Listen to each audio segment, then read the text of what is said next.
What's up, everybody? Welcome, everyone, to the NFL Experts Podcast. We're changing it up on you tonight. I'm going to introduce everybody. I am Mark D, joined as always with Wayne G. How are you, man? I'm doing really well. And if in case you guys are watching, I'm wearing my Man Hour Radio hoodie. We're supporting Man Hour Radio. They are on 5 days a week, Monday through Friday at 10 a.m., hosted by Michael Buckheister, Hoffy, Brandon Combs. Those are my boys. That's when I started my sports podcast, was with those guys. So I'm a part of the family. And now, Mark, you're part of the family too, like a second cousin now by extension. Well, I thank you. Appreciate that, sir. And we appreciate Man Hour. And then we give us a follow as well. Okay, so speaking of follows, follow us on all the social media outlets. We are NFL Experts Pod on Facebook, on Instagram, on YouTube, on TikTok, and on Twitter. Or if you even want to email us a question, we'll answer it live on the air, NFLExpertsPod@gmail. And if you miss us here on the live stream, catch us on Spotify. I love me some Spotify. Spotify is the best. It'll kind of pick out, it gets an idea of what you like, and then it starts recommending stuff. But I'm a weirdo. Like, I like a lot of weird stuff. I don't say weird. I don't like weird stuff. Like, I don't want to listen to S&M podcasts, but like, I like stuff like I'll listen to like music wise. I'll make a mix that has Britney Spears, Hit Me One More Time, and then the next track will be like Tupac, and then the next track will be like Garth Brooks. It's just this crazy mixes. So Spotify is like, I don't know what to do. There's plenty of options out there, and if you're on there just listening to your jams, find the NFL Experts. That's right. Check us out. And we're going to be talking some football today. No holiday stuff. I know we're a couple weeks past that. We did get some complaints about it, is whatever. But our first football topic is Black Monday. First Monday, once the season ends, we start to get some coaches being fired. And I guess this was no exception. There were some people, there were some surprises and some not surprises. I'll kick them to you one at a time here. Mark, I've got, starting off with Arthur Smith, the Atlanta Falcons, 3 seasons in Atlanta. Every season he went 7-10, so finished 21-30 over those 3 years. Was this a righteous firing or not? Because I don't think Josh McDaniels got a fair shake in Vegas, but was this fair firing him after the 3rd season? I don't know. Dude, nowadays in the NFL, it seems like owners are so quick to just get rid of these coaches if they don't win right away. Like, I wouldn't say it was unjustified, but he did go 7-10. He was kind of building that team, but he did make a lot of weird decisions this last season. The whole stuff with Bijan Robinson and him being sick and all that, and then him being weird with the media. Maybe just the team just wanted to cut ties. I don't know. I think it was a righteous firing. I think he gave the guy 3 years. He started off 7-10. You're like, okay, where do you go from here? Well, he goes 7-10 again. So you're like, all right, well, now year 3, what are you going to do? 7-10. So it seems like he's not going to get over that 7-win hump, and that's not going to get you in the playoffs, even in that horrible division. Obviously, he wanted to roll with Desmond Ridder as his quarterback, then decided not to, then decided to. So that didn't really work out for him. They do have a lot of talent on the offensive side of the ball. Like I said, Bijan, Drake London, Kyle Pitts, AJ Terrell on defense. I mean, is this a case of he didn't have the talent? I think he had the talent there. So to me, in that situation, it always falls on the coach. Definitely, dude. Like I was saying, he didn't use Bijan Robinson very well this year, like if at all. Like he's the best rookie running back, and you don't use him. I don't understand. And then you have Pitts, and so one of those other decisions that he made was the whole quarterback debacle, going from Ridder to Heineke, not making up your mind. Ridder wasn't the answer. They tried going after Deshaun Watson before he was even there. Or actually, when he was there. Yeah, and I was just going to say, these guys are about a quarterback away. So I'm curious to get your take on, what happens with Atlanta going forward. We know they have a few pieces, but if I'm a coach going in there, what am I looking to happen to get them from 7-10 to 10-7 or 11-6? A legitimate quarterback, man. They need someone like we've talked about it here on this podcast about maybe Justin Fields there, but it sounds like they want him to stay in Chicago. So I don't know. They need to find someone. They've never really had anybody. They will have the number 1 pick, so they could pick anybody they want in this draft. Well, they have the number 8 pick. Yeah. So I mean, because that number 1 Chicago. Okay, that's right. So I don't know, man. I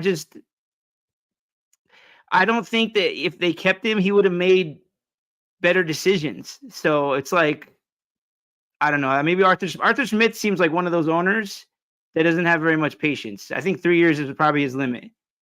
And I think that's fair. I think 3 years in the modern NFL, if you're not showing improvement, like it'd be one thing if you went like 7-10, 8-9, 9-8, didn't make the playoffs any of those years, but he's getting better. That'd be one thing, but he's just staying at 7-10. Yeah, like I was saying, like I think he's made some questionable calls this season, and maybe that was just it for the owner. It was like, I've had it with this guy. I'm gonna get somebody else.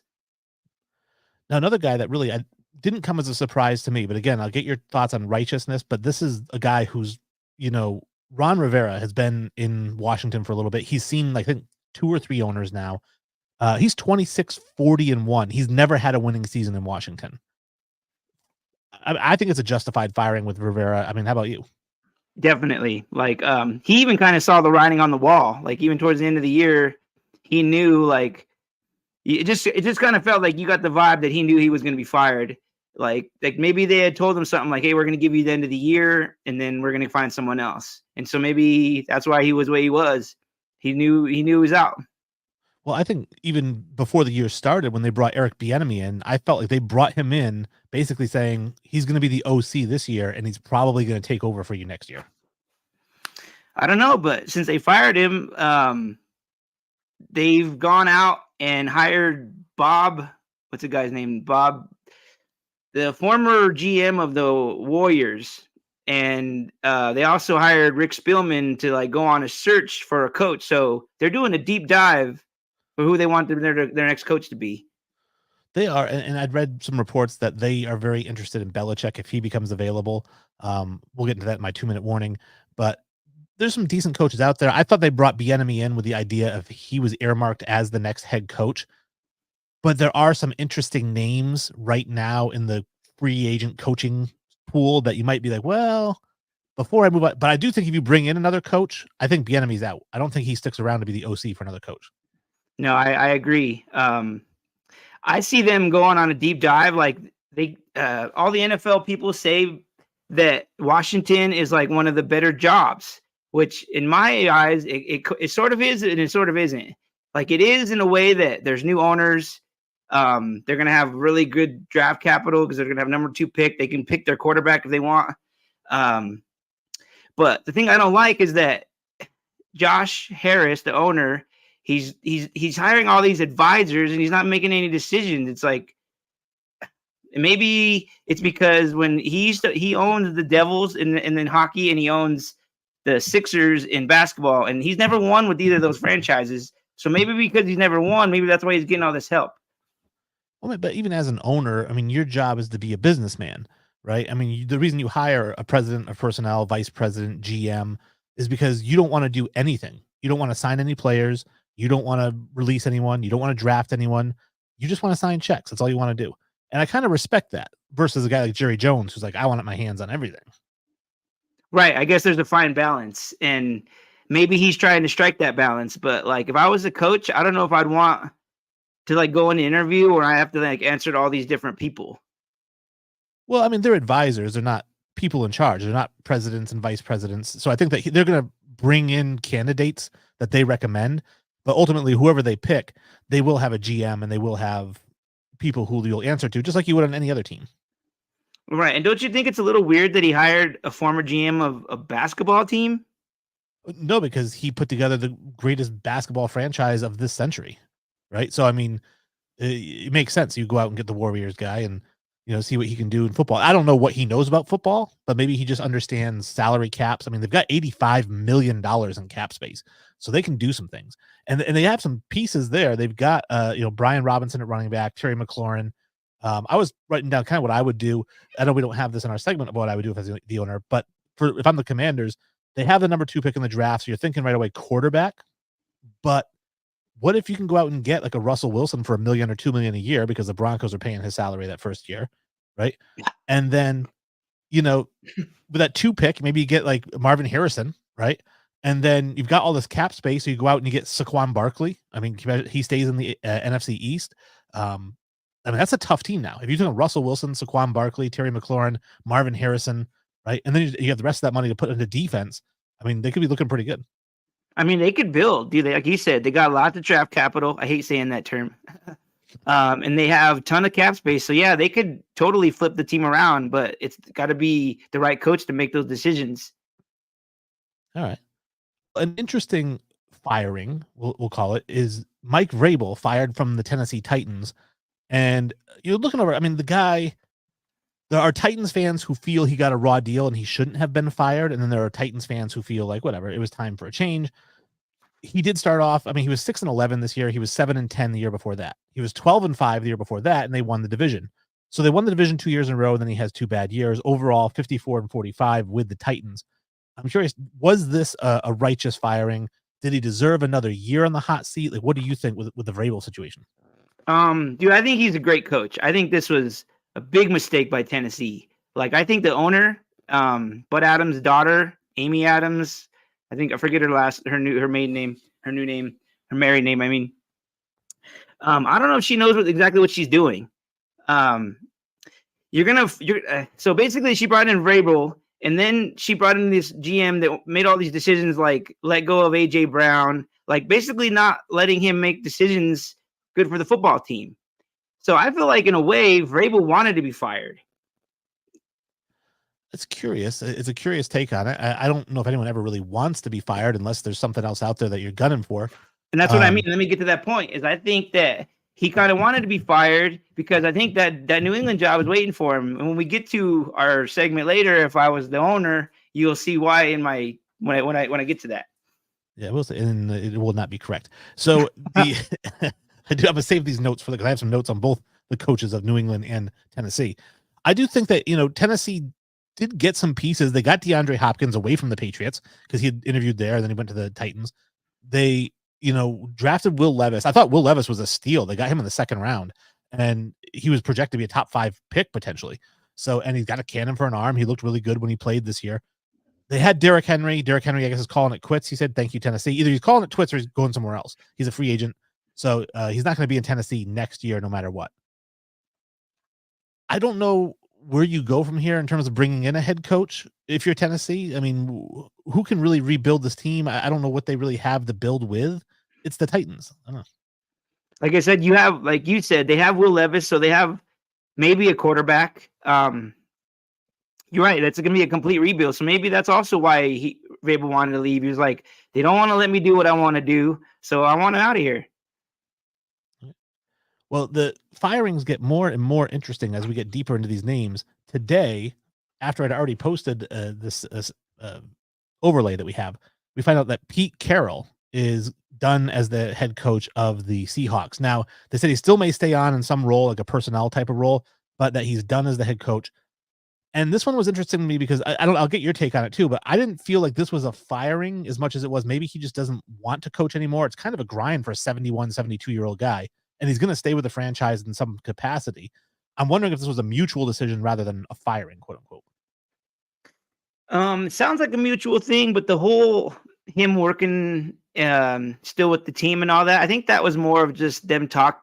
But I think it's because it's more of his contract. They're saying that because they owe him money still. So it's probably their way of saying, "Oh, we're going to keep him in until we figure out what we can do with him."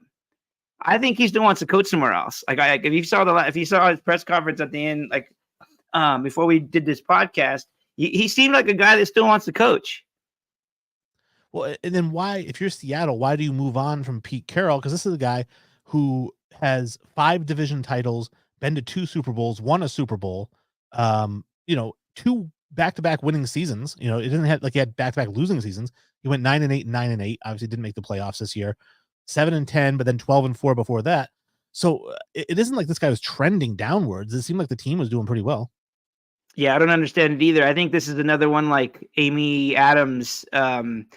You don't got to have any qualifications to own a team unless you have money or it was given to you like inheritance wise. So you don't get to pick the owners. So I just feel like they're making some bad decisions. They think they're going to find better coaches out there. They're not going to find better coaches. No, and that's my thing. When we get to our segment on Bill Belichick, is that Pete Carroll, you're not going to find many coaches out there in the market right now that are better than Pete Carroll, especially for that team where it seems like he has the locker room. He's a player's coach. Players like him. Maybe he wants out. Maybe it's another thing like Vrabel. Maybe he wanted out. Like, I don't know, dude. Like, Like my thought always goes to what is his owner thinking? Some of it at the time it's like, oh, that was a good move. But in these two cases with Vrabel and Carroll, doesn't make no sense. Well, if I was one of Washington's advisors, Pete Carroll would be one of the guys on my phone. I'd be getting in touch with him. Yeah, I would. Or the Chargers. Somebody brought up him going to the Chargers today. I was like, him rebuilding that team like he did Seattle. Who knows? Well, I will say the Chargers are the belle of the ball, so they're going to have the suitors are going to come to them. They don't have to go out and court anybody. So I think that yes, obviously Pete Carroll would love to go there, but so would Harbaugh. So would Belichick. So would Vrabel. So that's a sexy destination. Yep. It is. Right, but everybody's saying that Washington is the go-to destination, and also I've heard Carolina, and both of those I can see Washington, but Carolina I don't see. As I say, whoever told you Carolina, don't talk to that person. And then as far as Washington, we're going to compare Washington D.C. to Los Angeles, and we're going to compare your quarterback and Sam Howell to Justin Herbert. It's nowhere near as sexy as Los Angeles. No, I agree, but I think it's maybe the potential that they have, with all the draft picks and the money, the cap space, and then possibly if they get the old RFK Stadium back, they can rebuild that and build something new. Get rid of the crappy ass stadium they have now. Oh, yeah. Well, a great stadium definitely makes a great team, right? Yeah. So I have to talk about Matt Eberflus. He was not fired, and this one was puzzling to me because Bears fans are losing their minds. Because Arthur Smith was fired at 12:01 a.m. on Monday, and Matt Eberflus still has a job. Now, I do have to mention, I did write about this today. Obviously, if you follow us on here, you should follow me on Fansided. I am a writer there, and I wrote a piece today called "There's Still One Path Forward for the Bears to Fire Matt Eberflus." You can see my name there. Click on that. I'll show you all the articles that I wrote for Fansided. So basically, my take on it was this, and I know you said you read it, but it's for those of you who hadn't. If you've ever had a breakup, there's two ways you can break up. You can either say, hey, this isn't working out. We're parting ways. Let's see other people, whatever. You go out, you find somebody new. Or it seems more of a modern trend lately, but it's like, I'm going to stay with this person, but I'm going to go out and find another boyfriend or girlfriend while I'm with this person. And then when I find that person, then I'll break up with them. And that's what I think is happening here. I think that the Bears don't want to pull the trigger on Eberflus right now because then they have nothing. And they're going out there trying to court the Harbaughs and the Belichicks and the Vrabels. And if they don't get any of those big names, then they're stuck with no Eberflus and no nobody. Dude, I don't know if you would consider that a conspiracy theory, but I like that. I think that makes a lot of sense. Yeah, I mean, this way it's like I think they're out there courting those guys now behind his back. And then if they get one, then he's fired. But if they don't, they're like, well, we didn't have to fire our head coach. So he's the backup plan. He's the backup plan, yeah? And I think that all right, I like that. That comes in handy with what I'm gonna talk about in our next segment. All right, perfect. Yeah, so those are the coaches that we have that we're talking about. Black Monday. Obviously, if you're listening to the show, if you watch the show, hit us up with your comments on some of these coaching changes. What you think? Was there somebody else that should have been fired that wasn't? Was there somebody who was fired that you didn't think should have been? So there's definitely gonna be some more movement, I feel like, in the next couple of weeks. But the Black Friday / Black Monday sale is done. And those were the names that intrigued me. And now we have the NFL playoffs. Playoffs, right? We got the playoffs. And we got the first game we're talking about here. We're going to start with the AFC, the Texans and the Browns. So it's actually the Texans at the Browns. And I really like this matchup. It seems like it's going to be a good game. They've already played each other once. The Browns are 11-6. The Texans are 10-7. They seem pretty comparable in terms of, offense. However, defense, the Browns are bananas. I mean, they are number 1 in yards against, number 5 in turnovers, number 6 in sacks. They wreak havoc. They beat the Texans, I believe They beat them 36-22, December 24th. But they didn't have CJ Stroud in that game. Exactly. They didn't have CJ Stroud. It was Davis Mills and Case Keenum, who combined for 2 interceptions and lost by 2 touchdowns. So I'm curious to get your take here. This is the game. It's in Cleveland. Does CJ Stroud make a difference? Well, what are your thoughts on this game? I think this is going to be a good game. I think this is going to be one of those sneaky good games, Wayne, that like most people aren't think it's going to be good, but watch it be really good. And it's the first game that starts off all the playoffs. Yeah, you're right. So you mentioning Cleveland's defense, their defense is solid. I told you on, I don't know, a couple of episodes ago that their defense reminds me of the 2015 Broncos defense, which we call the no-fly zone. They remind me a lot of that because they find ways to score, get turnovers, anything to help this team win. But the thing that bugs me about them is that they go for it a lot on fourth down. Like, you have a really good defense, just freaking kick the ball. Yeah, I think that could come back to bite them. The Texans defense really isn't a slouch at all. The thing I wanted to look up was how the Browns defense handles mobile quarterbacks so far this season. Now, because Stroud is mobile, he's got a good arm, but he can also move around a lot. Against Justin Fields went 19 of 40 for 166 yards, a touchdown, 2 picks, was sacked 3 times. Against Lamar Jackson, Lamar went 13 of 23, 1 touchdown, 2 interceptions, which was unlike him this season. He was an MVP this season, sacked 3 times. I think CJ Stroud is in for a really long game. I think this is going to be the Browns all day long. And even though I said I think Joe Flacco is going to cost the Browns because of his gunslinger style, I don't think CJ Stroud will be able to get anything going for the Texans. And I think this could be kind of a blowout for the Browns. I don't think it's going to be a blowout. I think it's going to be a lot closer than you think, because even though the Browns have played really well down the stretch, they won 4 of the last 5. Like, and you said, their defense is solid. One stat for you: they are ranked number 1 in the NFL. But offensively, the Browns don't have a lot of weapons. Like, they lost Chubb, they lost their quarterback Watson. That's the whole reason Flacco's there. They lost 3 of their offensive tackles, and then their guys that they're somewhat healthy. Hunt and Cooper, they have nagging injuries. So this offense is going in completely beat up, and I think because of that, that's why it's not going to be such an easy win for them. Okay, well, give me a score. What do you have for your score for this game? Dude, you know what? I'm really terrible at the scores. I'm just gonna throw out some out there. Just off the top of my head, I'm gonna go 24-17. Okay, I have 27-17, so it's not like we're that far apart. Yeah, so I think it's gonna be closer than most people think it will be. Yeah, I mean, it's still a 10-point win, so it's not gonna be like it comes down to a 1 throw or something. Yeah, so I think, but like you said, it's still gonna be a good game. The next game in the AFC, we have the Buffalo Bills. That is the Steelers at the Bills, and the Steelers are 10-7. The Bills finished 11-6. The Bills finished with the 6th highest scoring offense, and the Steelers finished with the 6th best scoring defense.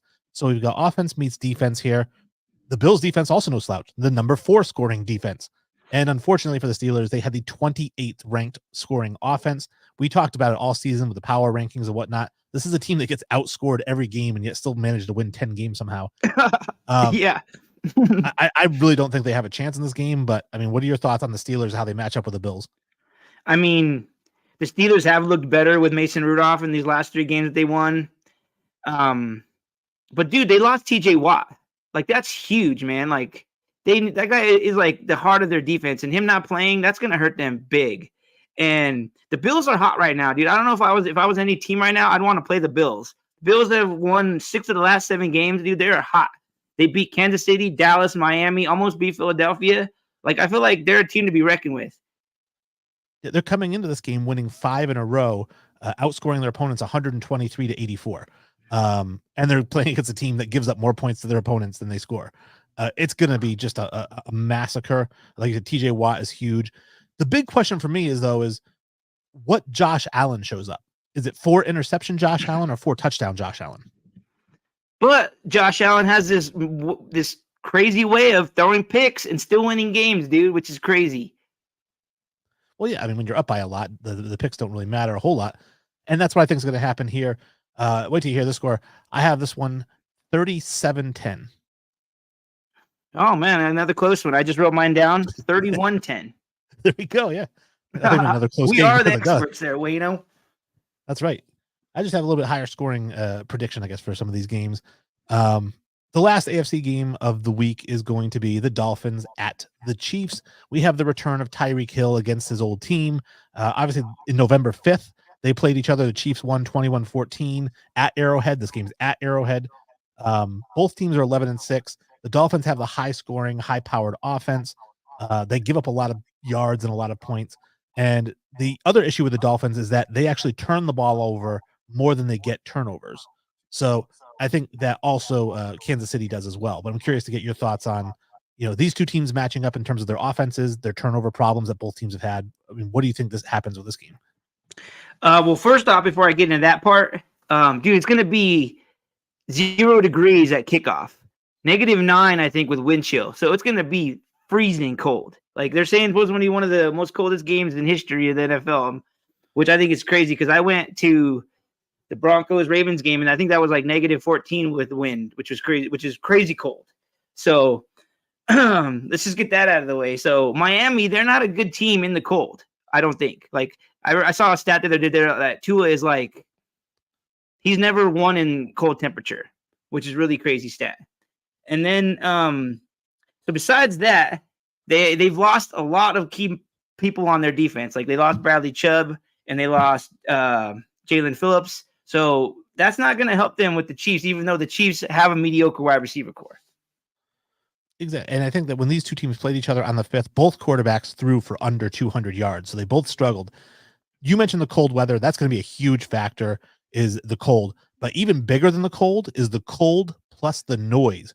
Arrowhead Stadium gets loud, and you have loud plus cold equals frustration. And that crowd will be nice and quiet when the Chiefs have the ball, but when the Dolphins have the ball, it's going to be just an earthquake.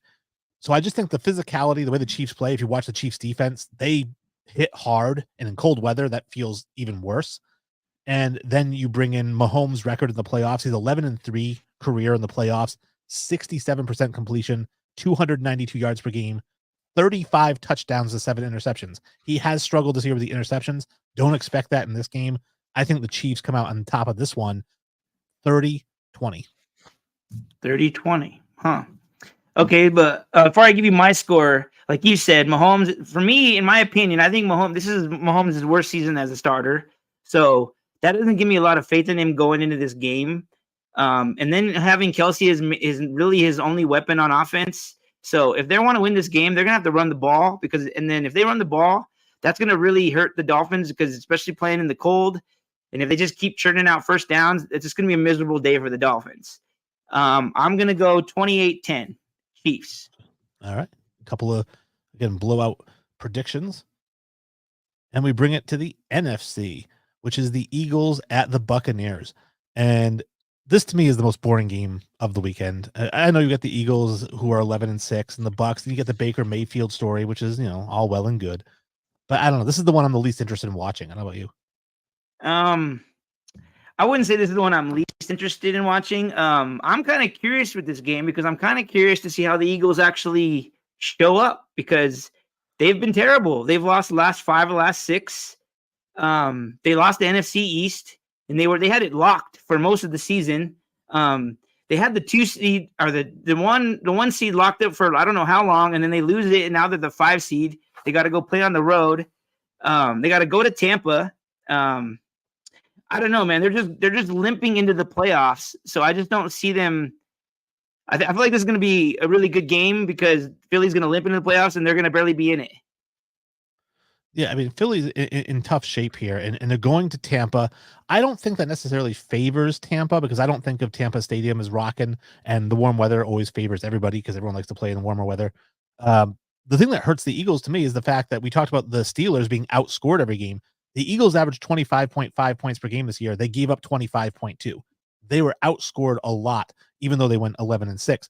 They gave up 6,000 yards this season, mostly through the air. They allow a lot of passing, and Baker Mayfield's a gunslinger. He could have a field day. I did put here note-wise that, you look at the two quarterbacks, Baker at 64.3%, Hurts at 65%. Baker with 4,044 yards, Hurts with 3,858, but also 600 rushing, 15 rushing touchdowns this year. 28-10 touchdown to interceptions for Baker, 23-15. Again, Hurts does have a bit of an interception problem. I think just the way that these teams play, the way the Eagles play down to their competition all year long, I don't think you can do that against this Bucs team and win. I don't know how far this Bucs team can go, but I think they can beat this Eagles team. So you're picking the Bucs? I am picking the Bucs, 27-20. Oh, wow. I still think that even though the Eagles are limping into the playoffs, I feel like they're going to find a way and they're going to win 14-10. Wow. So not a boring game, but no touchdowns. Well, some, but not a lot. Right. And The then next NFC, also, I want to mention Jalen Hurts hasn't looked like the same quarterback like he did last year. He's just not running the same, not throwing the same. I don't know, man. Just doesn't seem right. okay. Well, we'll see how it plays out for them. The next game, we do have the Packers and the Cowboys. We have Mike McCarthy versus the Packers. That's one of the storylines. And then the other storyline is Jordan Love coming off this regular season, his first as a starter. Can he continue down this path of being the next great Packers quarterback? Let's start with Mike McCarthy. I'm not a McCarthy fan personally, but he does have 36 wins over the last 3 seasons. Is it time for the Cowboys to win a first round playoff game? I don't know, man. Like, this is one of the games that when I looked at these matchups, is that this could be an upset game. I think Packers could easily upset the Cowboys just because the Cowboys have been flying so high. They've been 8-0 at home. They think that they're so good at home. They're gonna take the Packers lightly because they're thinking, oh, we're just gonna blaze by the Packers so we're gonna play somebody tougher like the Niners or the Eagles or whoever they're thinking of, and they're gonna look past them. But I think they're still gonna win the game. Yeah, they could. I do have here on my notes that over the last, the Packers have won 3 in a row coming into the game. Now, they haven't been really tough games, but they've won 3 in a row. Over the last 5 games of the season, Jordan Love is completing 71.3% of his passes for 259 yards a game, 10 touchdowns to 1 interception. He's on fire. And he had a great regular season. I mean, 32 touchdowns on the regular season. He looks like he's going to be a really good quarterback for them going forward. He's definitely earned that contract extension. But this is the game. This is where he has to show, like, listen, I had a good regular season. This is the next step. He is coming in on fire. To me, it's like, was it steel meeting steel or fire meeting fire? Because you have Jordan Love coming in just outstanding. But that Cowboys defense, particularly with Micah Parsons, is tough for any quarterback, particularly one in his first ever playoff game. I'm glad that you mentioned the stuff about the Packers because you're right, dude. They are hot. They've won 6 of the last 8. Jordan Love is statistically is having a better year first starting than Aaron Rodgers did.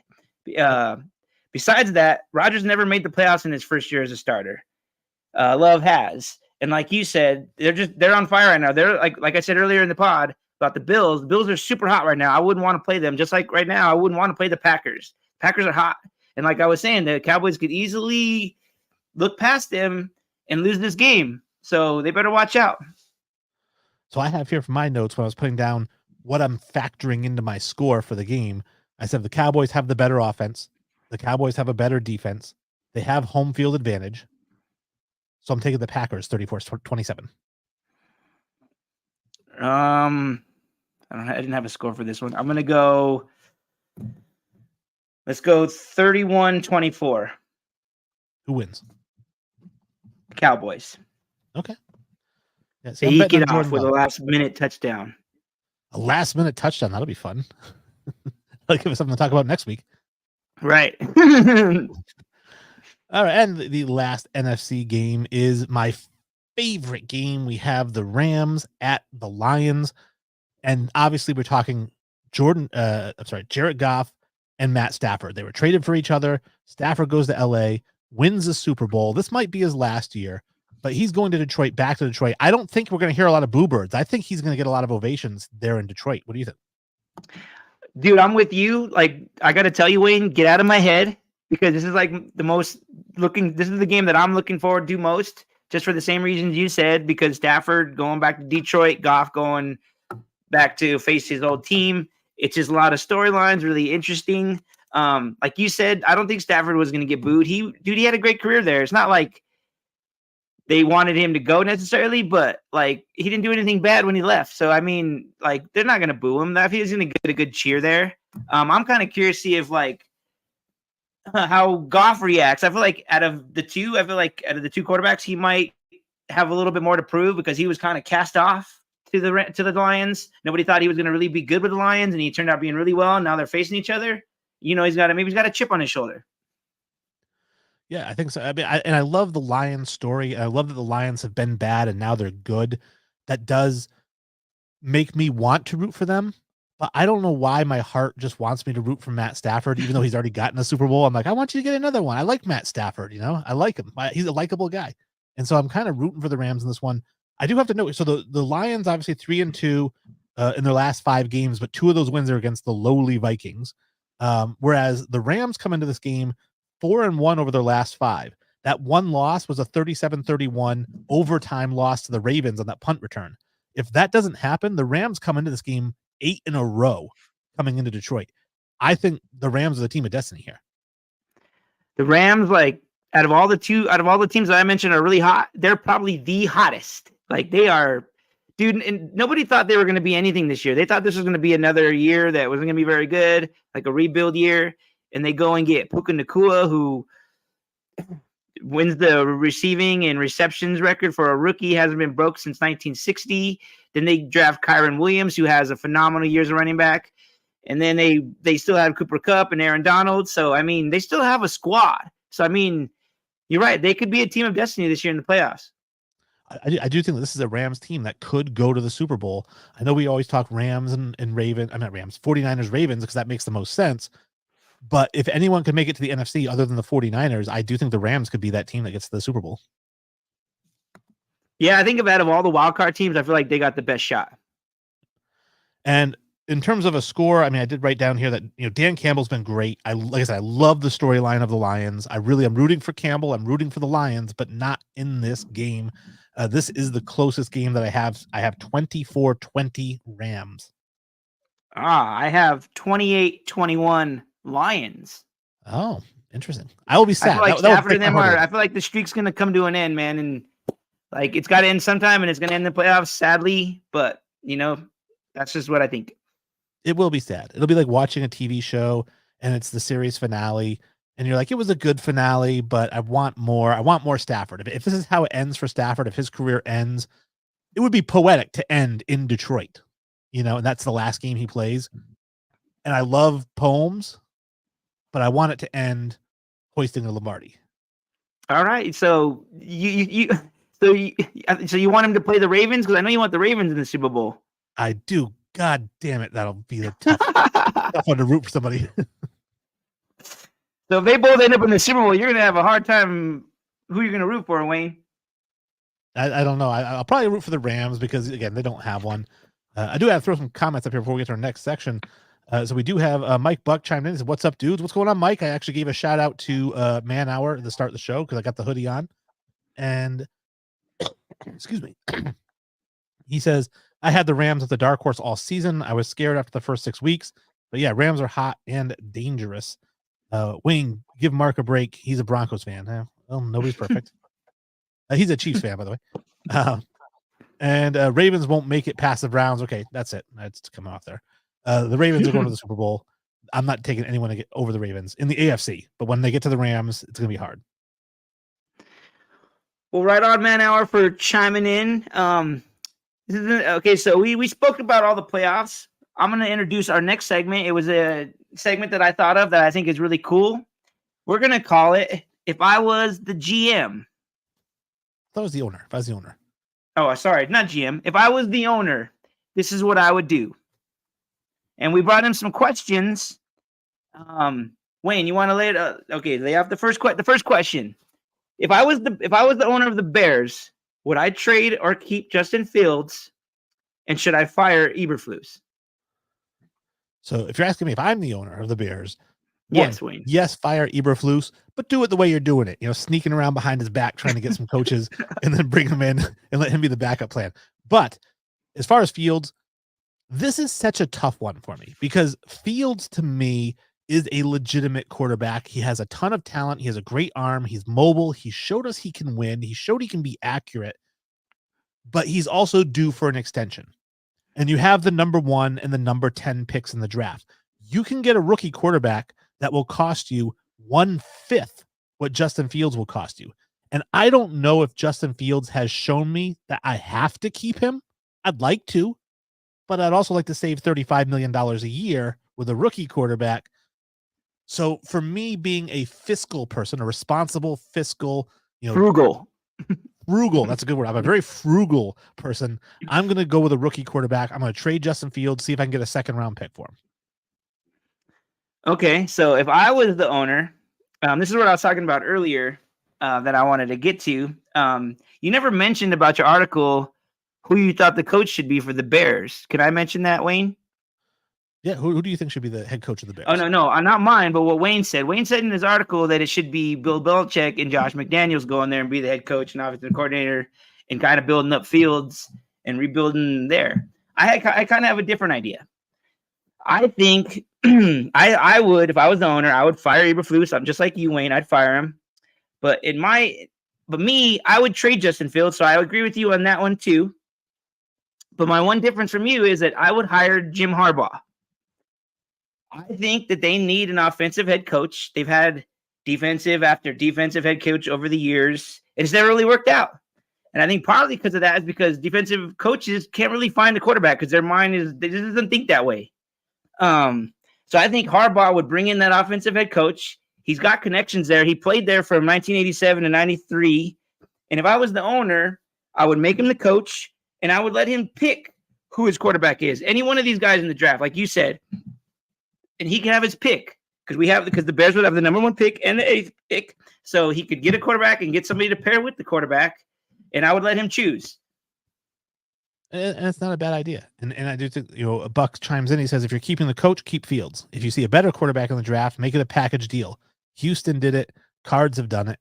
And then he also says, here is what the Bears should do. Bring in Todd Monken from the Ravens and let him do what he did to Lamar this season to Fields.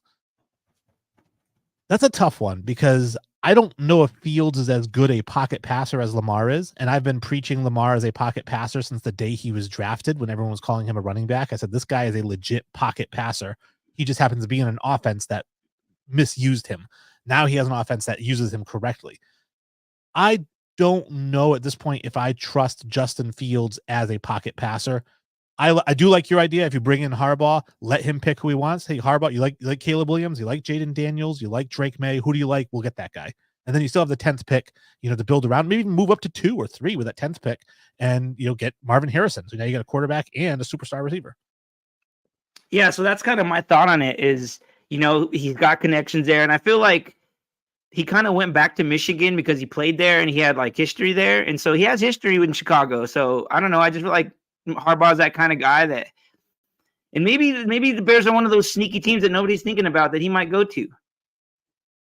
Maybe. I don't know. And of course, Buck says, you're right.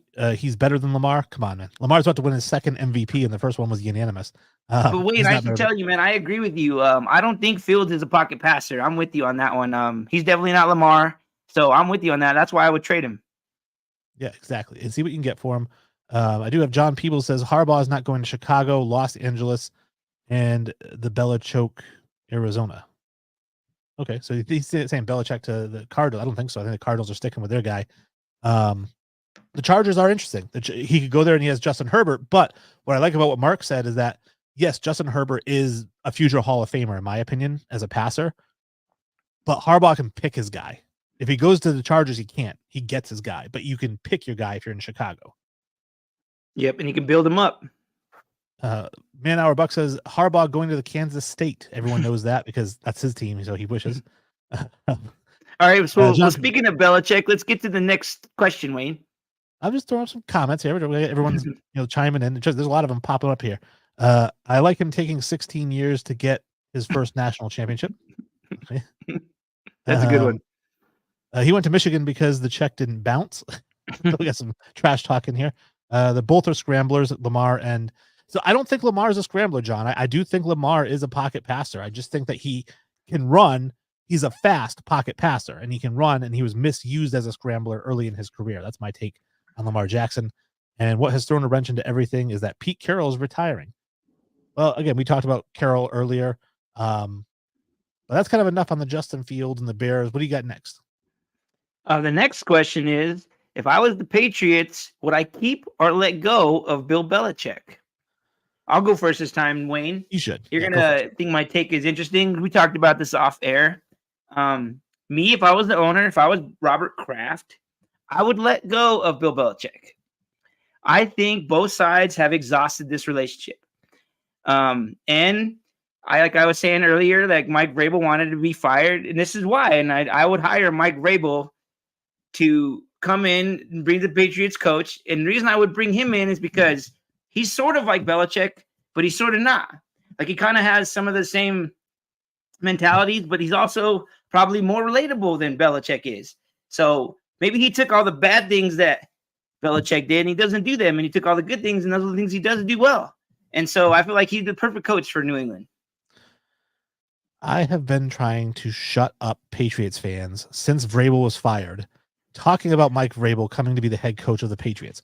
It's the dumbest take that anyone can have, because here's what you're saying. When you're saying Mike Vrabel should replace Bill Belichick, here's what you're saying. Well, you know, Bill's had 2 consecutive losing seasons. I know. Let's get a guy who's had 2 consecutive losing seasons. We'll go undefeated. No, I said that they exhausted their relationship and they just need someone that's similar but not the same. Well, what they need is somebody who's the same with the same name and who has a kid who's a defensive coordinator. That's what they need, because Bill Belichick is still the #1 best coach in the NFL. There's nobody better. Not Andy Reid, nobody. He is the best coach in the NFL. He's got a crappy team, which is his fault, but he's already said, I will step down as general manager. I'll only coach. I'm going to bring Josh McDaniels back. Now, the reason he's doing that is because Mac Jones is Robert Kraft's guy, and Kraft feels like Bill did him dirty over the last couple seasons. Mac had his best season his rookie year when Josh McDaniels was the offensive coordinator. So Bill's willing to relinquish power and bring back the coordinator that made Kraft's boy look decent. I think they stick with him. They should stick with him. If they do, they're a playoff team next year. Next season, they are going 12-5 and making the playoffs. Okay, so my next point of this one is I don't know if Mike Vrabel wants to take this job. Like, I don't know if he wants to do a complete rebuild as a coach. He already kind of did that in Tennessee. He didn't go the way he wanted. Not sure he's going to want to do that again. Well, I have a take on that. I've got 8 comments that popped up, so I'm going to throw some stuff in here. Let's see. We already got that one. Buck says, John Peebles is a scrambler as well. Raiders suck. Okay. Trash talk and the scrambler and running for his life. Same thing. Not really. Pats need to hire Wayne G as GM. Hey, we keep Belichick. I can tell you that right now. Lions beat the Queefs at Sparrowhead. But the Lions will stand and be, we got a lot of trash. Anything about the topics here, gentlemen? Let's see. Andy Reid is the GOAT of 2 separate franchises. Okay, well, but he's still not better than Belichick. And let's see. They beat the Rams and the Cowgirls. And then we have, so what Mark is saying is, because I'm tired of my wife, let me date her sister. If you're going to move on from Bill, you move on and get a new face. I understand what he's saying there, right? That's definitely not what I was saying. Because Vrabel is so similar, right? But I also said he's different in a lot of ways. Here's my thing. So you made a point before I started bringing up the comments that I wanted. The rebuild. There's no rebuild in New England. They have one of the best defenses in the NFL. Next year, they will have the best defense in the NFL when they get back Matthew Judon and Christian Gonzalez. They have the #3 pick in the draft. You do have to do some work on the offensive side of the ball, but this is not a rebuild in New England. They are a quarterback away from 12 wins. I don't believe that. I don't think they have very many pieces, even on defense. I think a lot of the reason why their defense was so good is because of Bill. They don't have a lot of pieces on defense. I know you don't watch the Patriots a lot. I'm going to tell you, Dietrich Wise is a monster. You've got Josh Uche as one of the best pass rushers, most underrated pass rushers in the game. Matthew Judon is an animal when he plays.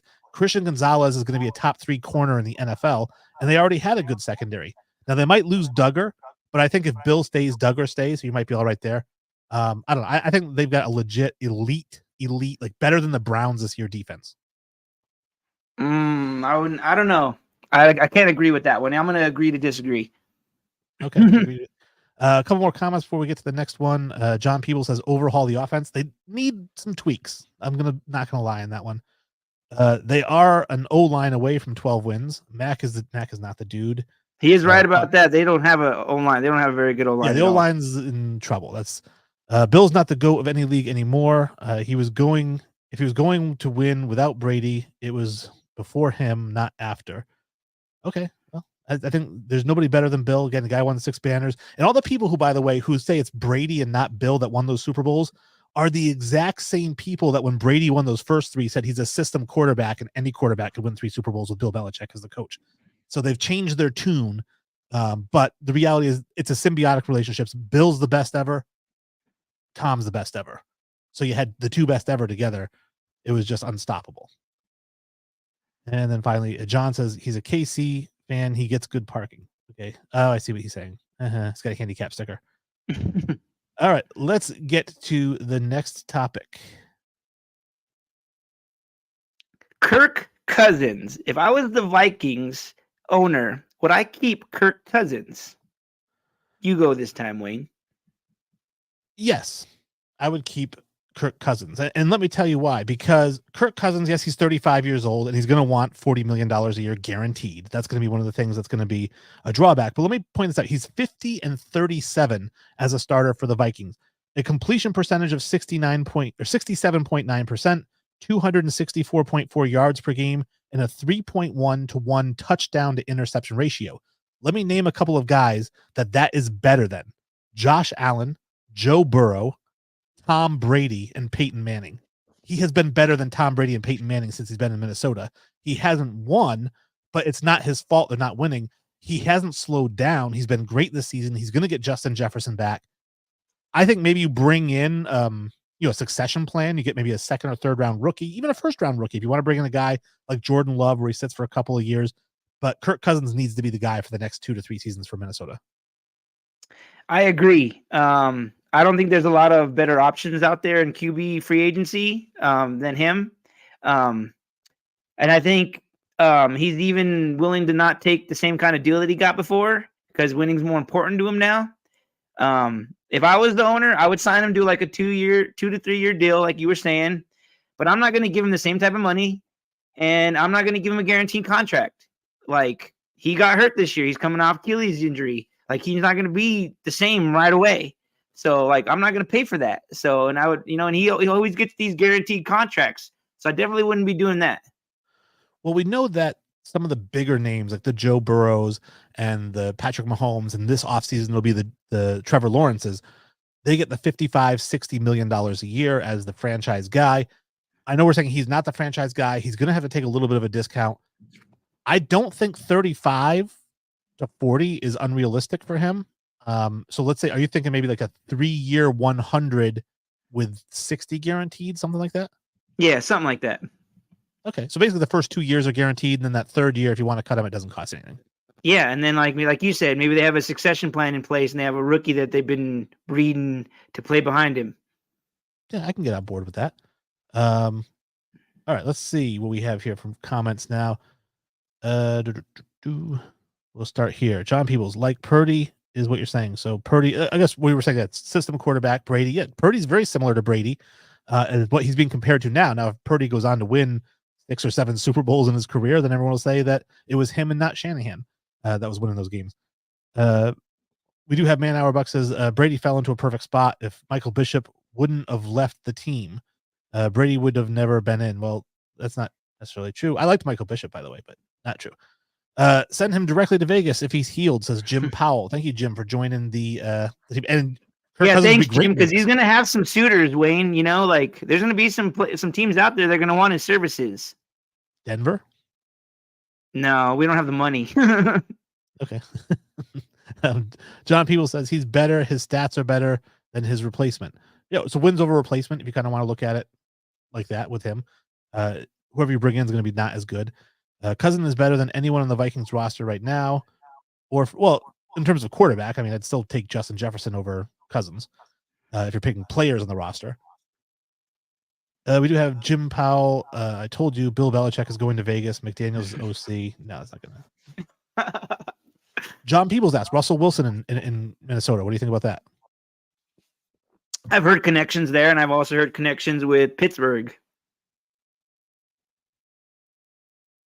Okay. Russ won't be a free agent next season. Now he could be cut or traded, but he'll be a free. If he gets cut, he can go sign somewhere and still gets paid by the Broncos. That's the appeal of him, is you can bring him in for $1 or $2 million a year because he's still getting 37 from them. Potato. Didn't we talk about this a couple episodes ago? How it just says potato or potato, depending on how you say it. You have to enunciate. You have to put the phonetic spelling in the second word. Not likely, Wayne. Okay. Oops. all these comments just flying in. Bill Belichick, like my 03 Harley, he may be cool, but he leaks and has a hard time starting. He's past his prime. Well, he's still the best coach in the NFL. I'm going to stick by that. Pittsburgh would be tough with Wilson. I agree. Pittsburgh would be really I agree tough. with that too. Or Cousins, if Cousins went to Pittsburgh. That's a good fit for him. And then Pittsburgh is a Russell Wilson away from being horrible like the 80s. The 80s was great. Journey, REO Speedwagon, Bon Jovi.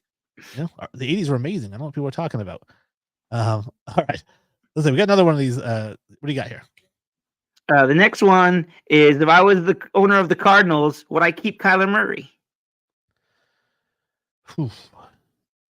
I'll go this time, Wayne. Okay. Right. Yes, I would keep him. I think he plays really well. I think there was question there for a minute if they were going to keep him or not. But I think after coming back from injury, he played well. He looks like the same old Kyler. He just needs some pieces around him. I think that they should draft Marvin Harrison to pair with him, give him a good deep wide receiver threat. And then besides that, Gannon is a former defensive coordinator. I think he needs to get that side of the ball fixed, and sign and draft some defensive help and maybe help that team to be better. Yeah, I kind of agree. I think Kyler Murray is a very good quarterback. He's another one of those guys that's mobile, but that scares me with him because he's only 5'8". So you don't want him taking a lot of hits, but he's fast.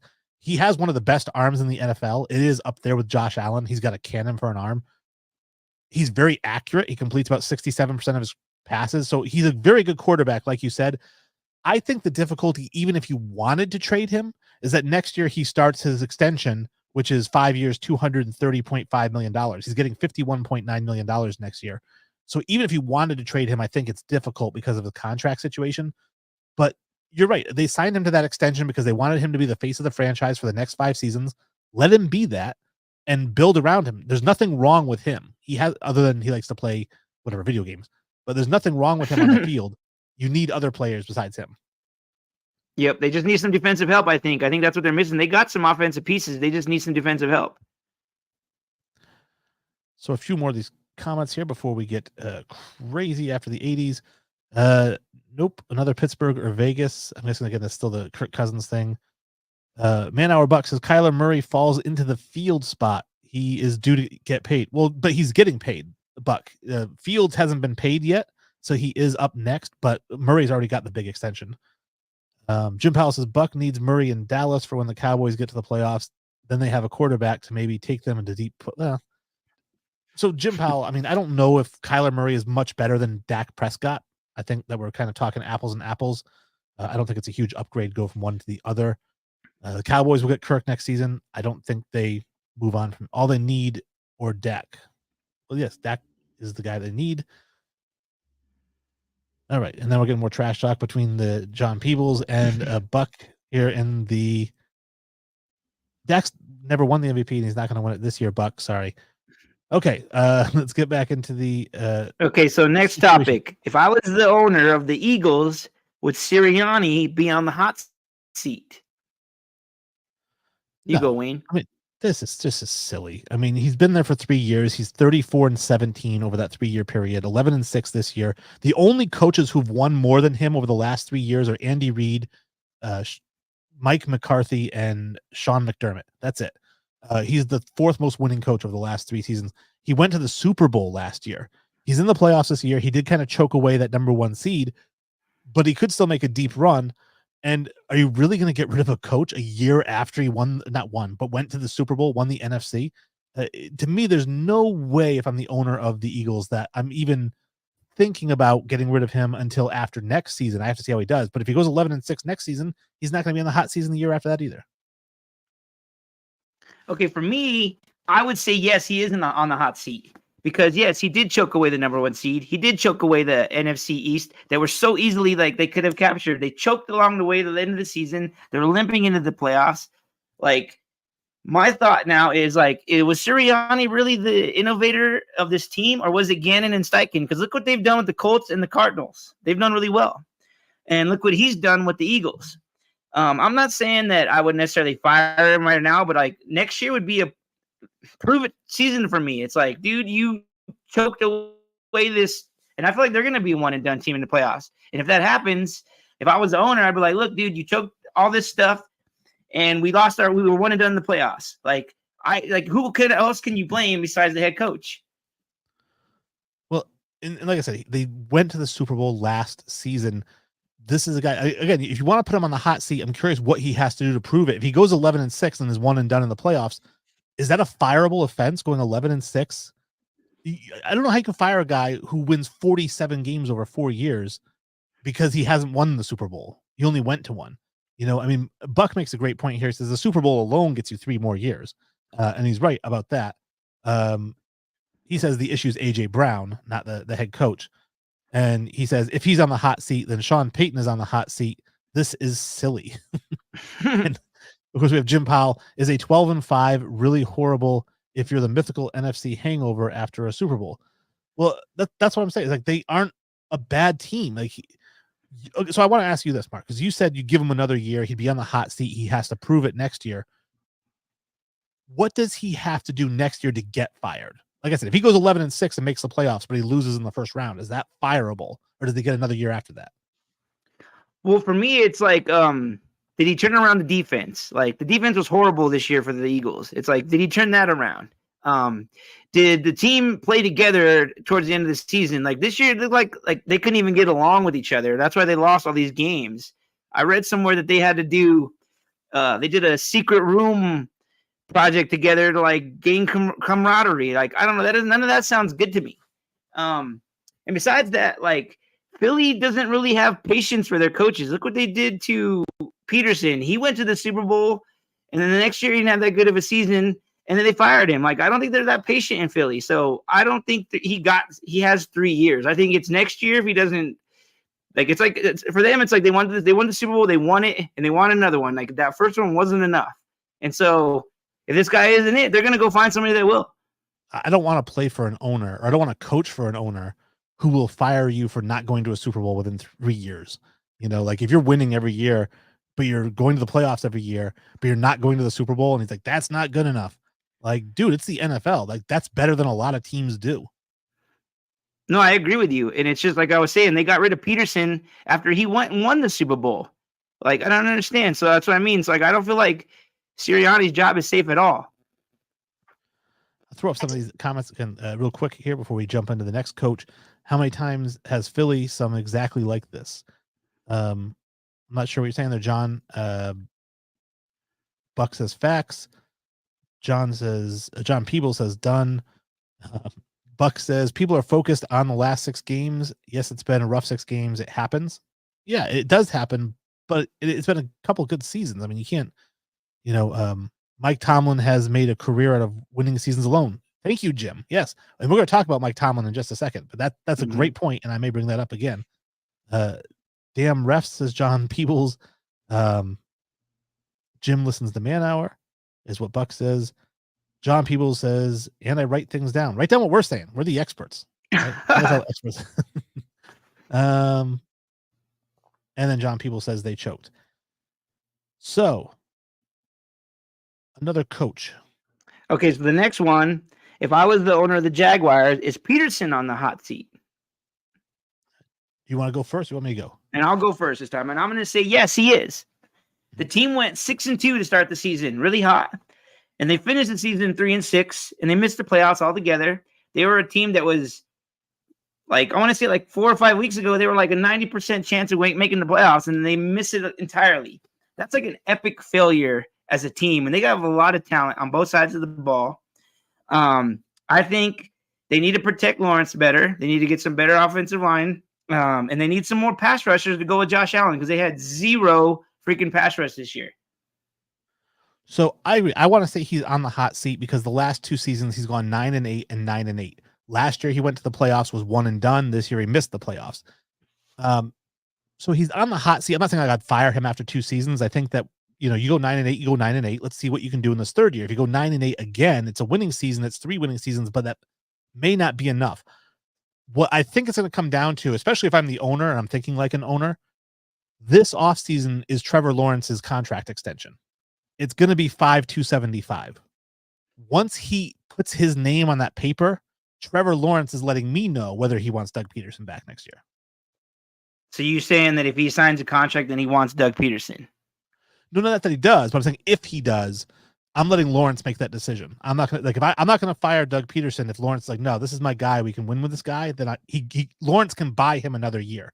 So if he goes 9-8, 8-9 next year, misses the playoffs again, and then I'm talking to Trevor, and Trevor says, I want to roll with him next year. I'll say I'll give him one more, But if Lawrence says, no, we need to get somebody else, I'm like, I'm with you, pal. I don't know if I'm not. I don't know if I'm totally sold on Trevor Lawrence, and I'm not sure if I'm one letting him make that decision. Well, I'm completely sold. I can already imagine what these comments are going to be saying because I know there are not fans of Trevor Lawrence in here. So Buck says they did the same thing last season. Yeah, that's what I'm saying. That they went 9-8. As plain as the ski slope on Lawrence's face. So John Peebles likes to comment about the size of his nose because he does have a big nose. So do I. We're in the big nose family. It's all good. Jags have a good team in place. It's poor play calling and red zone issues. So that would mean it's the coaching that's costing them the wins.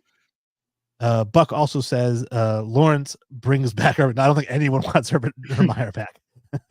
Nobody wants that situation. And then Lawrence is the Derek Carr of the South. That's interesting. I can't argue with that. Here's my take when just scouting these two players. Derek Carr doesn't have a powerful arm. Trevor Lawrence does. Derek Carr is not mobile. Trevor Lawrence runs a 4.75. Derek Carr is great on short passes. He's a very accurate short passer, great game manager. Trevor Lawrence is a playmaker. He can throw the ball down the field. So I think Trevor Lawrence has the ability to be a top 3 quarterback in the NFL. He's not there yet. I think he's better than Herbert, but he's not quite there yet. So I think that we'll see how he does next year, but he's going to get 275 this offseason because this is the season before his 4th year, which is the last year on that rookie deal before it goes to the team option. So he's going to get the 275 before the start of next season. Yeah, that's if they decide to do that. I mean, they could wait it out. Then he's gone. Yeah, I don't know. Like I said, I'm not totally sold on Peterson or Lawrence, to be honest with you. Okay. That's fair enough. And let's see. Let's scroll through some of these. And then the last one. Oh, I got one more. Let's see. Lawrence will never be the man until he understands he's not a game manager, Buck. He's a playmaker. Rudolph is better than Herbert. Jim Powell, come on. You're dumbing down the show with comments like this. We're the experts. We're trying to help you out putting this stuff up here. Tag him for 2 years and prove it. You can't tag a guy for 2 years. That's just then you build animosity between the players. All right. One more coach. Let's go. Okay, so the last one. If I was the owner of the Steelers, should there be a parting of ways with Tomlin? And the reason why this question got brought up is because there's been rumors that they haven't given him a contract extension. His contract ends after this season. They haven't given him an extension, and he hasn't really complained or wanted another contract. So people are thinking that he might want to take a year off. So that's why the question becomes is, should there be parting of ways with Tomlin, and should he get his year off? No. Mike Tomlin is 173-100 in his career. He's never had a losing season. He's won 7 division titles and a Super Bowl. Mike Tomlin, like Belichick, has the right to go out however he wants, whenever he wants, on his terms, until he has some losing seasons, which he hasn't even had a single one yet. There should not be a parting of the ways. Mike Tomlin knows what he's doing. And once you get Kenny Pickett out of there and you replace him with Russell Wilson or Kirk Cousins, this talk is just going to sound ludicrous because he's going to go 14-3. And I think, yeah, I agree with you. I think it's all ludicrous. I think maybe they've been discussing a contract extension. We just don't know about it. Maybe they're just keeping it in house. Like maybe that's how Tomlin wants it. Like I don't see him leaving. Like you said, he's never had a losing season. There's no coach out there with a better tenure than him. So why would you want to get rid of him? Like he's one of the best coaches in the NFL. There's no way I'd get rid of that guy. I'd be like, sorry, dude, you're not taking a year off. I'm going to give you whatever money you want. You're staying. Yeah, it makes no sense whatsoever. And Buck says the same thing. Tomlin will make the choice when he's ready to take the time off. Agreed. So yeah, I think, and I see, we've got some comments. I don't understand some of your guys' comments. I know you have like a little chat going on within the chat, so I don't understand all the comments. So I'm not throwing them all up there. But Buck does say, correct me if I'm wrong, the weather in Pittsburgh sucks. Your quarterback needs big hands and a strong arm. And it doesn't help if he rapes people in the bathroom either. All right. So the power rankings. I didn't do power rankings. We know that the supercomputer retired at the end of the year. It just became way too much work. Once we get into the week 15, 16, 17, it's just bananas work to put that together. But Mark does put together power rankings, and he did the 14 teams that are in the Super Bowl. I'm going to throw them up there now, Mark. You let me know some of the reasoning behind the rankings here. Okay, so the way I did these rankings is I put all the teams in the upper part of the rankings from like 1 to 7, 1 to 8, whatever.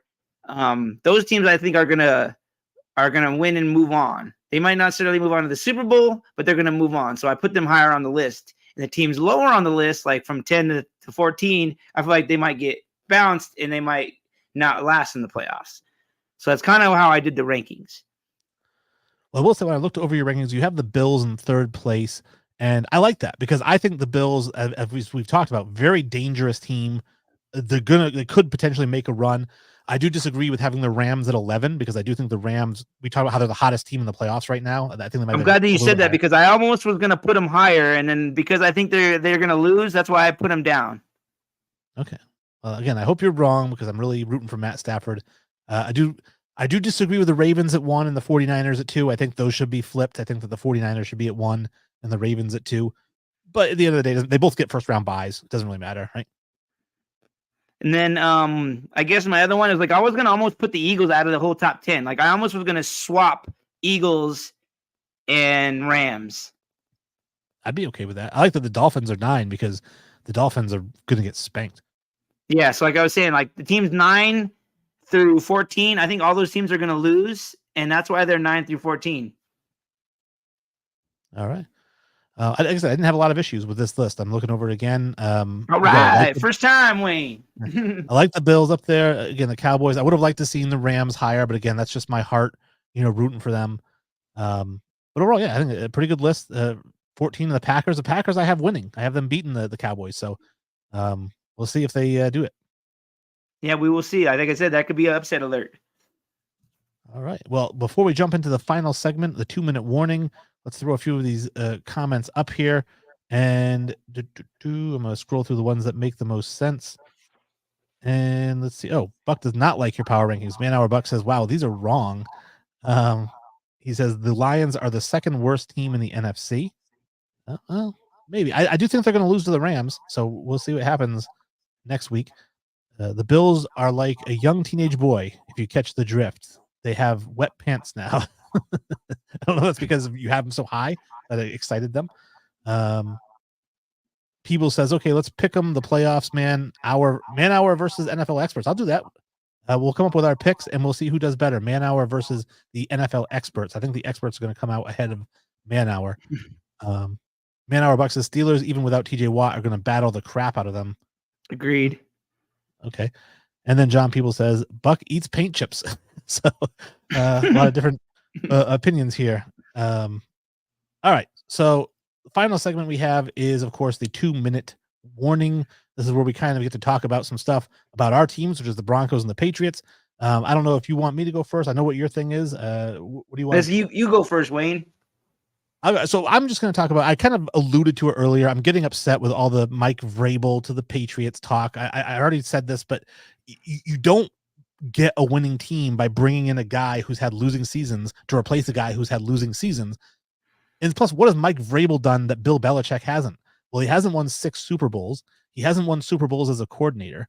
I just don't think he's the right fit for this team. I think you bring Bill back. You let him bring back McDaniels.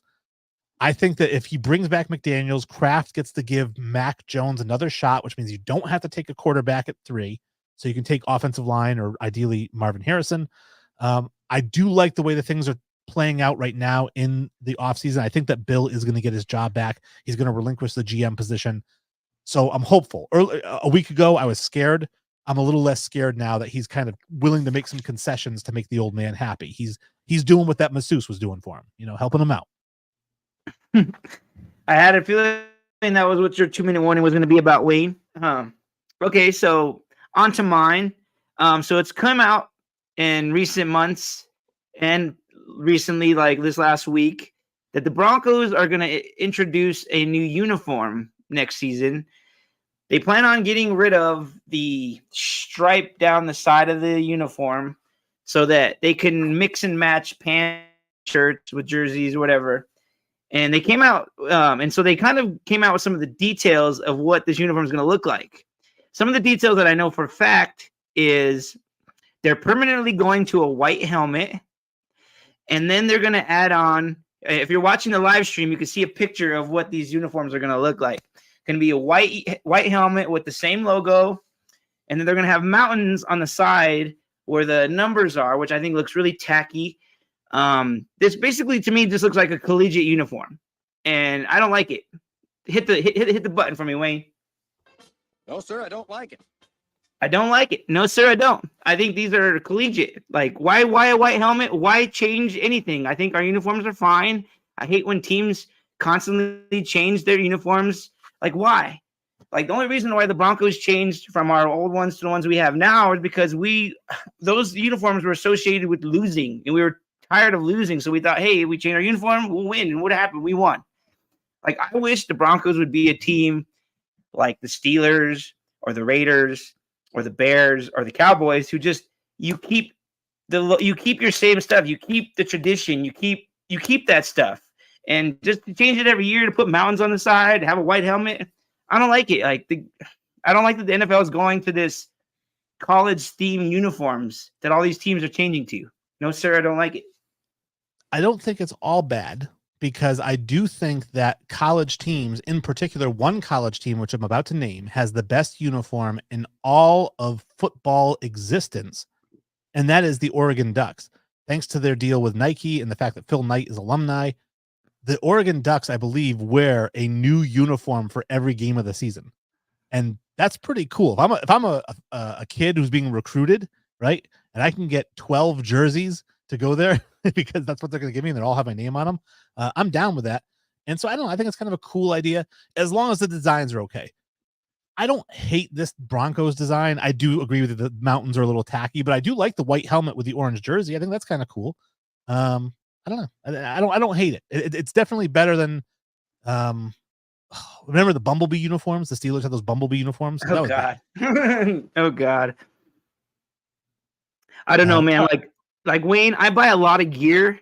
Like, as you see it on, if people watch the live stream, I have a lot of gear. You know, I buy a lot of stuff, and I don't like this uniform. And I'm to the point, if they change to this all white and whatever, I'm not going to buy anything. I'm not going to buy any jerseys. I'm not going to buy any of this white stuff. I'm not going to do it. Like, I hate white. Okay.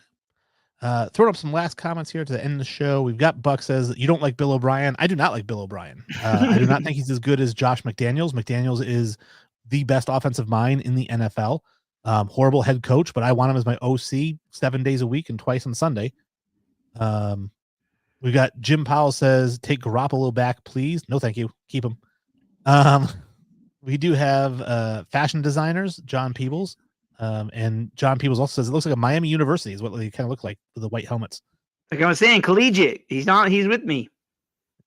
Manhour says you should like it. They have to pay Russ $50 million to play on another team. Need to make that money, sell those jerseys, make up for that money they've lost. What else we have here? Manhour says, don't be scared of change. Nope, I don't like change. Kansas State. So I guess he's rooting for purple. I don't think that would work, Buck. I don't think the purple and silver would work. And let's see. Jim Powell says you have to be able to have a reason to get these new jerseys on a rollback sale. How did I know that was coming? And then we have Man Arbuck says, if you have to say roll tide, you don't deserve to speak ever again. All right. Well, not a fan of Alabama. Hey, guys, love having you in the chat. Love throwing your comments up there. If I got to them slow, I do apologize. I tried to get everybody's stuff up there, and I know I skipped some, but I'm not going to throw up all your little trash talk between each other on the screen. We got to try to keep it on point and on topic, but I do love you guys joining. I am where my Man Hour represent. Man Hour Nation, rise up. I told Mark he's part of the Man Hour family now. He's a second cousin by connection. And love having you guys in the chat. And I love everybody who's tuned in and who's listening on Spotify. I know Mark does as well. Yes, thank you guys. And we always appreciate you chiming in. Yes, we appreciate you guys always chiming in every week when we do this. Hopefully I can get some more people that I know can chime in, which will happen soon. So thank you guys, and thanks for the follows and the listens on Spotify and all the comments and all the trash talk. I love it.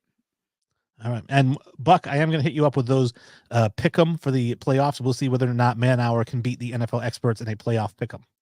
So how's that going to work? Are we going to go off the picks we did on this episode, and then they're going to do their picks?